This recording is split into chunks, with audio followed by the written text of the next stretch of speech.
The doors to this adult learning center have been closed for about a week. I'm Janae Wright, and now the fear is that the doors may never reopen, despite this place being a pillar in the Baltimore community for over 35 years. Childhood education failed me.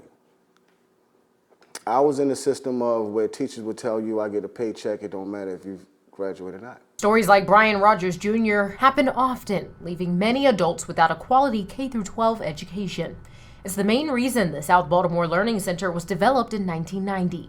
But now the nonprofit is at risk of ending its services for good because it has lost a majority of its funding sources, like donations and grants from the city, state, and federal level, and also private donors. In the past year, a lot of foundations, they either stopped giving or they shifted their priorities. And some of our top funders told us no. SBLC needs donations to keep up with the cost of day-to-day operations, including bills, and to pay its staff. There are over 91,000 people who struggle with either basic or low or no functional literacy skills. That's a problem.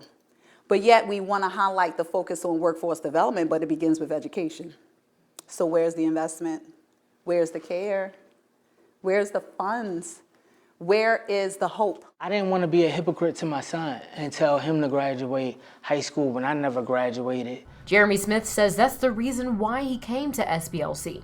He wants to create a legacy for his family, starting with a foundation of education, something he didn't have. When you have a emotional anger problem, they stick you in special ed because they don't know how to they don't know how to handle you. And having ADHD, I just learned different. So here is where they understood my learning and how I learned, and they basically helped me to get to where I am now. But after 6 months of going through the program, he may not get to graduate and get his GED if the facility remains closed. And Brian Rogers didn't even get to start at SBLC before they had to shut down last week, which he says is frustrating because he finally decided it was time to go after his degree. And some of us as men, we come into these programs in secret because we're embarrassed a little bit that we had to come at 40-something years old, 30-something years old, because we couldn't get the chip off the shoulder of our elementary, middle school, high school teacher telling us we weren't going to be nothing. And because SBLC caters to the individual learner, it was able to help 800 people annually for a number of years. And Executive Director Melissa Smith wants that legacy to continue. And they need people who care. It's just a matter of caring and investing in the right organizations at the right time, and the time is now. Let these facilities stay open.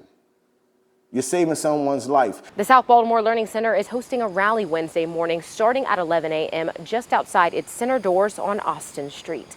Janae Wright, WMAR 2 News.